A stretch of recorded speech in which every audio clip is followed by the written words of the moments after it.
دوستو، آج آپ حضرات کی سامنے ایک ایسا حساس ٹاپک لے کے حاضر ہوا ہوں جس کو لے کے تمام امت مسلمہ پریشان ہے۔ اور وہ کیا ہے؟ وہ یہ ہے کہ ہر مسلمان، ہر مومن یہ چاہتا ہے کہ میں ایک سکسیسفل زندگی گزاروں، کامیابی والی زندگی گزاروں، اور یہ چاہتا ہے کہ میری زندگی میں کوئی پریشانی نہ ہو، کوئی مسائل نہ ہو، کوئی مصائب نہ ہو۔ خواتین یہ چاہتی ہے کہ شوہر اور بیوی کے تعلقات اچھے ہو جائے، ساس سے تعلقات اچھے ہو جائے، دیورانی جیٹھانی سے تعلقات اچھے ہو جائے، ننند سے تعلقات اچھے ہو جائے، بھابھی سے تعلقات اچھے ہو جائے۔ بھائی یہ چاہتا ہے کہ میرا بھائی سے جو ہے میرے تعلقات اچھے ہو جائے۔ والدین یہ چاہتے ہیں کہ ہماری اولاد جو ہے ہمارے کہنے کے مطابق آ جائے اور وہ جو ہے ہماری بات کو ماننے والے ہو جائے۔ اس کے علاوہ بزنس کے تعلق سے بھی لوگ پریشان ہیں، کسی کا کاروبار نہیں ہے، کسی کا ہے تو جو ہے چل نہیں رہا، عاملوں نے اس چکر میں ڈال رکھا ہے کہ بھئی کسی نے کام بندھوا دیا۔ تو اس طریقے کے بہت سارے حالات ہیں جس کو لے کے آج امت مسلمہ پریشان ہے۔ تو ان حالات سے نکلنے کے میں آپ کو 6 باتیں بتا رہا ہوں، 6 کام کرنے ہیں۔ میں بھی کروں گا، آپ بھی کریں گے۔ کیوں؟ اس لیے کہ اللہ کے اتنے ہی محتاج ہے ہم، جتنے آپ ہیں اتنا ہی محتاج میں ہوں۔ شاید آپ لوگوں سے زیادہ میں محتاج ہوں اللہ کا، شاید آپ کم ہو، لیکن میں اپنے آپ کو اللہ کا زیادہ محتاج مانتا ہوں۔ تو ہمیں کرنا کیا ہے؟ یہ 6 کام کرنے ہیں، مجھے بھی کرنے ہیں اور آپ کو بھی کرنے ہیں۔ نمبر 1، سب سے پہلے ہمیں محاسبہ کرنا ہے اپنا۔ صبح فجر سے لے کے عشاء کی نماز پڑھنے کے بعد بستر پہ لیٹنے تک، جب بستر پہ آ رہے ہو لیٹنے کے لیے تب تک جو ہے اس پورے دن میں جتنا بھی ہم نے کیا ہے، نیک اعمال کیے ہیں ان کا بھی، اور اللہ حفاظت فرمائے گناہ ہوئے ان کا بھی محاسبہ کرنا ہے۔ جہاں ہم نے اللہ کے حکم کو پورا کیا ہے اور اللہ کے رسول صلی اللہ علیہ وسلم کی سنت کو زندہ کیا ہے، وہاں پر تو ہمیں اللہ کا شکر ادا کرنا ہے۔ اے اللہ، یہ تیرا احسان ہے، اے اللہ یہ تیرا کرم ہے، یہ تیرا فضل ہے کہ تو نے ہمیں اپنے حکم کے مطابق یہ عمل کرنے کی، رسول اللہ صلی اللہ علیہ وسلم کے طریقے کے مطابق یہ عمل کرنے کی توفیق عطا فرمائی۔ اللہم لک الحمد ولک شکر، اے اللہ ہم تیری تعریف کرتے ہیں اور تیرا شکر ادا کرتے ہیں۔ اس طریقے سے جو ہے اللہ کا شکر ادا کرے۔ پھر وہ دیکھے کہ اللہ کا حکم کتنا چھوٹا ہے، اللہ حفاظت فرمائے، رسول اللہ صلی اللہ علیہ وسلم کا طریقہ ہم سے کتنا چھوٹا ہے۔ جب یہ سامنے آئے گی بات تو پھر ہمیں جو ہے کیا ملے گا؟ اللہ کے سامنے توبہ کرنے کا موقع ملے گا، اللہ سے رجوع کرنے کا موقع ملے گا۔ اور جب انسان اللہ سے رجوع کرتا ہے، اللہ کے سامنے توبہ کرتا ہے، تو اللہ رب العزت کو اتنا محبوب ہوتا ہے یہ بندہ۔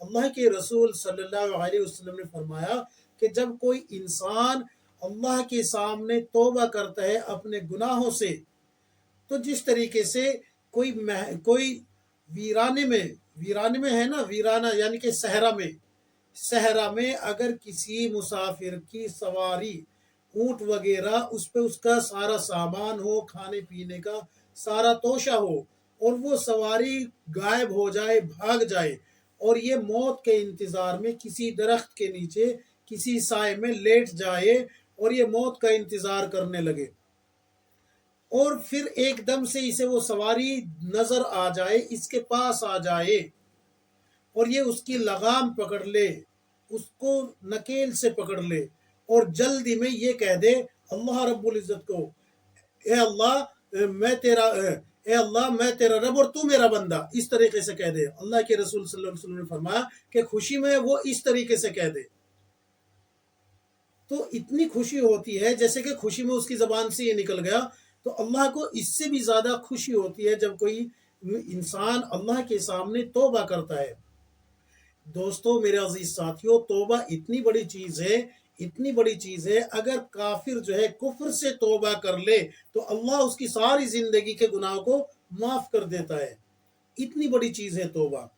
تو گناہوں سے توبہ کرنی ہے، جو ہم سے اللہ کے حکم چھوٹے ہیں ان پہ توبہ کرنی ہے، رسول اللہ صلی اللہ علیہ وسلم کا طریقہ چھوٹا ہے اس پہ ہمیں توبہ کرنی ہے، اور اللہ کا حکم جہاں ہم نے پورا کیا ہے، رسول اللہ صلی اللہ علیہ وسلم کے طریقے کے مطابق پورا کیا ہے، وہاں پر اللہ کا شکر ادا کرنا ہے۔ ایک کام تو یہ کرنا ہے۔ دوسرا کام ہمیں کیا کرنا ہے؟ دیکھیے اکثر مرد حضرات بھی اور خواتین بھی، ہم سبھی اس میں شامل ہے، مرد بھی اور عورتیں بھی۔ عورتیں گھر کے اندر جو ہے پریشان ہوتی ہے، کبھی اس کی ساس سے نہیں بن رہی ہے، کبھی شوہر سے نہیں بن رہی ہے، کبھی نند سے نہیں بن رہی ہے، تو کبھی دیورانی جیٹھانی سے نہیں بن رہی ہے، کبھی بھابھیوں سے نہیں بن رہی ہوتی۔ کل ملا کے یہ کہ آپ نے جو ہے دیورانی کا، شوہر کا، نند کا، بھابھی کا دل جیتنے کی کوشش کی اور آپ ناکام ہو گئی۔ لیکن ناکام ہونے کا یہ ہرگز مطلب نہیں ہے کہ جیسے ایک انسان کو ٹھوکر لگ جائے تو وہ وہیں پڑا رہے۔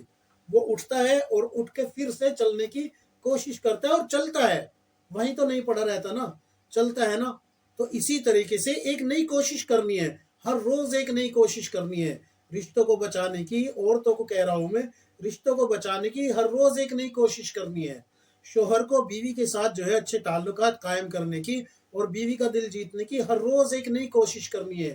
بیوی کو شوہر کا دل جیتنے کی ہر روز ایک نئی کوشش کرنی ہے، اور اس کوشش میں اللہ سے مدد مانگتے رہے۔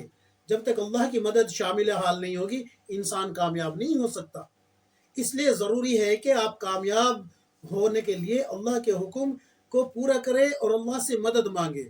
مرد حضرات کے لیے بھی یہی حکم ہے، وہ اگر بزنس میں ناکام ہو جائے، کہیں جاب کر رہا ہے وہاں ناکامی آ جائے، تو پھر جو ہے نئی سرے سے کھڑا ہو۔ ٹھوکر لگنے کے بعد ایسا نہیں کہ وہی پڑ گیا اور بس ختم ہو گئی، نہیں نہیں نہیں، اپنے آپ کو ریکور کریں، اس کو ریکوری بولتے ہیں۔ ریکور کریں آپ خود کو جو ہے اس قابل بنائیں کہ چلو آج نہیں تو کل۔ دیکھو ہر کامیابی ناکامی کی پہلی سیڑھی سے شروع ہوتی ہے۔ کوئی درخت جو ہے نا ایک دم جو ہے ایسا نہیں ہوتا کہ آج بیج ڈالا اور درخت بن گیا، اس پہ پھل لگتے ہیں، درخت بنتا ہے وہ، لیکن وقت کتنا لگتا ہے یہ آپ خود فیصلہ کریں۔ کتنا وقت لگتا ہے اس درخت کو پھل دینے میں؟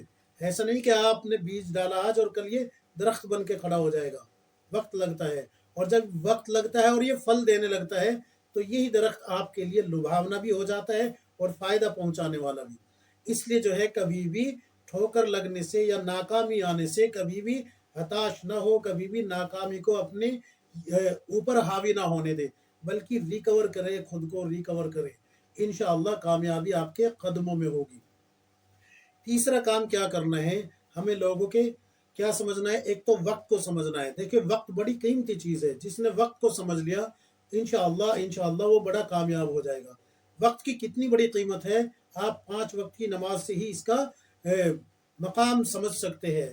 اگر وقت کی کوئی قیمت نہ ہوتی تو اللہ رب العزت پھر نمازوں کے کوئی اوقات ہی مقرر نہ فرماتا، رسول اللہ صلی اللہ علیہ وسلم نمازوں کے کوئی وقت ہی مقرر نہ فرماتے۔ بس 5 وقت کی نماز انسان ظہر میں پڑھ لیتا، 5 وقت کی نماز سارے دن کی ختم کر کے جو ہے عشاء کے وقت میں پڑھ لیتا۔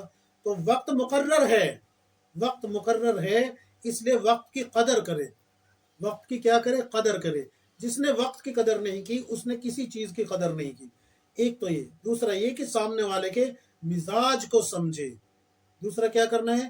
سامنے والے کے مزاج کو سمجھے۔ ایک وقت ایسا ہوتا ہے کہ آپ کو دب کے صلح کرنی ہوتی ہے، ایک وقت ایسا ہوتا ہے دبنا پڑتا ہے، بیوی سے بھی دبنا پڑ جاتا ہے، اولاد سے بھی دبنا پڑ جاتا ہے۔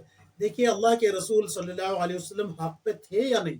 حق ہے اسلام یا نہیں ہے نا؟ حق، آپ صلی اللہ علیہ وسلم حق پہ تھے۔ صلح حدیبیہ ہمارے لیے سب سے بہترین نمونہ ہے۔ صلح حدیبیہ میں آپ صلی اللہ علیہ وسلم صرف حج کے لیے جا رہے تھے یا عمرہ کے لیے جا رہے تھے، صحابہ اکرام کی جماعت ساتھ تھی۔ آپ صلی اللہ علیہ وسلم چاہتے تو مکہ کے مشرکین سے مقابلہ کر کے جنگ شروع کر دیتے، لیکن آپ صلی اللہ علیہ وسلم نے وقت کو سمجھا، لوگوں کے مزاج کو سمجھا، لوگوں کے مزاج کو سمجھا اور وہاں دب کے صلح کی۔ مشرکین مکہ نے یہاں تک کہا کہ اگر کوئی مسلمان ہو کے تمہارے پاس چلا آئے آپ صلی اللہ علیہ وسلم کو، بلکہ آپ صلی اللہ علیہ وسلم کا اسم مبارک بھی صلح نامے سے کٹوا دیا تھا اور آپ صلی اللہ علیہ وسلم نے تسلیم کر لیا تھا۔ تو اتنا بڑا معاملہ ہے یہ، اور دب کے صلح کی کہ اگر کوئی مسلمان ہو کے کوئی کفار میں سے کوئی اسلام لے آئے، مسلمان ہو جائے تو اس کو واپس کر دیا جائے گا، اور اللہ نہ کرے اگر کوئی مسلمان مرتد ہو جائے اور کفار کی طرف جائے تو ہم اسے واپس نہیں کریں گے۔ یہ جو ہے اس طریقے سے دب کے، یعنی کہ آپ صلی اللہ علیہ وسلم کو دبا کے مشرکینوں نے صلح کی تھی، اور آپ صلی اللہ علیہ وسلم اس پہ جو ہے کہتے چلے گئے ٹھیک ہے بھائی کر لو، لیکن قرآن نے شہادت دی تھی کہ یہ اسلام کی کھلی فتح ہے.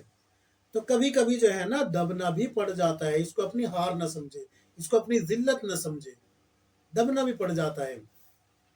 تیسرا کیا ہے؟ موقع.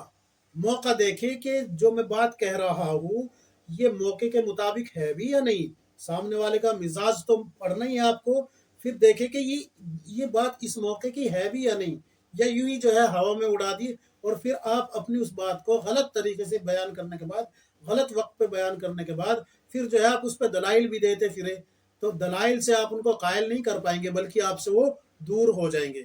تو 3 کام ہو گئے. چوتھا کام آپ کو کیا کرنا ہے؟ صدقہ کرنا ہے. صدقہ کرے، صدقہ زیادہ سے زیادہ کرے.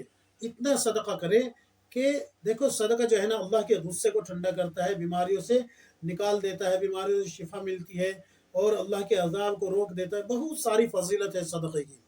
اور 5واں کام کیا کرے کہ گھر کے اندر انصاف قائم کرے، آفس میں انصاف قائم کرے. اگر آپ نا انصافی کر رہے ہیں، بیوی کے حقوق پامال ہو رہے ہیں، آپ کو کوئی فرق ہی نہیں پڑ رہا، والدین کے حقوق پامال ہو رہے ہیں، آپ کو کوئی فکر ہی نہیں ہے، بہن بھائی کے حقوق پامال ہو رہے ہیں، آپ کو کوئی فرق ہی نہیں پڑ رہا، آفس میں آپ کے کلیگ ہیں ان کے حقوق پامال ہو رہے ہیں، آپ کو کوئی فرق ہی نہیں پڑتا، رکھے کہ اللہ آپ کے ساتھ انصاف کرے گا. یاد رکھے اللہ رب العزت بدلہ ضرور دلوائے گا پھر، اس لیے جو ہے انصاف کرنے والے بنے. اور چھٹا جو کام کرنا ہے وہ کیا کرنا ہے؟ وہ ہے استغفار کثرت سے کرنا ہے. یہ میں شروع میں بھی بتا چکا ہوں کہ آپ کو استغفار کی کثرت رکھنی ہے. اس پہ میں کئی ویڈیوز بنا چکا ہوں، آپ جو ہے جا کے دیکھ لیجئے، میرے چینل پہ آپ کو مل جائے گی. تو استغفار آپ کو کرنا کتنا ہے؟ دیکھیے صبح شام جو ہے کم از کم 3 تسبیحات کرے استغفار کی. 3 تسبیح استغفار کی صبح کرے اور 3 کرے شام کو. اگر اتنا نہیں کر سکتے تو کم از کم 1 تسبیح سو دانے کی صبح کرے اور 1 تسبیح شام کو کرے. اتنا تو کر سکتے ہیں نا، اس سے کم تو ہوتا ہی کچھ نہیں بھائی. ویسے بھی تو جو ہے نا اب میں کتنی دیر بول رہا ہوں، تقریباً 12-15 منٹ کی ویڈیو ہو گئی، تو اس میں 15 منٹ بولا ہوں، تو اگر 15 منٹ جو ہے استغفار کر لے تو بتاؤ اتنا بھی تو بولا ہوں نا میں. لغویات میں بولتے ہیں انسان، تو یہ تو خیر میں بتا رہا ہوں آپ کو، لیکن لغویات میں بھی انسان بولتے ہیں. تو اگر 15 منٹ آپ استغفار کے لیے نکال لیتے ہیں تو کوئی بڑی بات نہیں ہے. اب استغفار جو ہے کون سا کرنا ہے؟ جو رسول اللہ صلی اللہ علیہ وسلم پڑھا کرتے تھے وہ استغفار بتا رہا ہوں آپ کو میں. رب اغفر لی وتب علیہ انک انت التواب الرحیم. پھر سن لیجئے، رب اغفر لی وتب علیہ انک انت التواب الرحیم. یہ استغفار آپ کو کرنا ہے. اگر یہ یاد نہیں ہے تو پھر یہ کرے استغفر اللہ ربی من کل ذنب واتوب الیہ. اگر یہ بھی یاد نہیں ہے تو اتنا تو کرے استغفر اللہ استغفر اللہ استغفر اللہ. اس طریقے سے جو ہے آپ استغفار کریں. امید ہے کہ آپ جو ہے اس ویڈیو کو سمجھیں گے، عمل کریں گے اور آگے شیئر بھی کریں گے. اللہ تبارک و تعالی مجھ کو بھی، ہم سب کو، آپ سب کو بھی عمل کی توفیق عطا فرمائے. آمین یا رب العالمین.